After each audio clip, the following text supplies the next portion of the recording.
everyone! Sa video na to, pag-aaralan natin kung paano mag-add ng mixed number with similar fraction.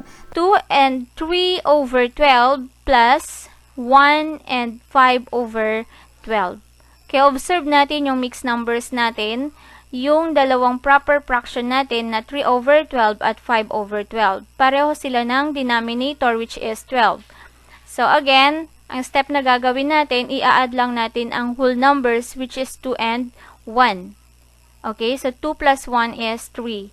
And then, i-add ang numerators. We're going to add the numerators which is 3 and 5. So now we have 3 plus 5. And then the last step is copy the denominator. The denominator is 12.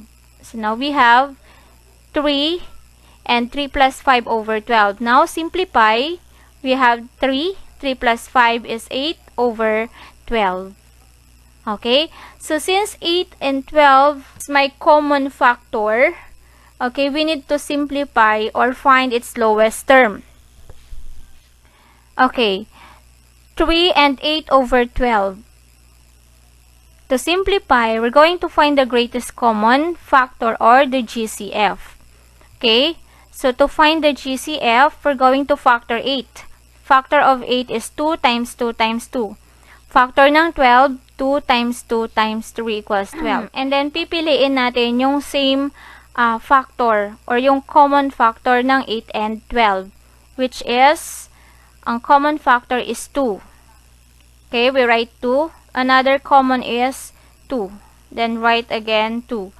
So, now we have 2 times 2 equals 4. Mumultiply natin yung dalawang common. So, the answer is 4. Okay, so yun yung i-divide natin doon sa proper fraction natin.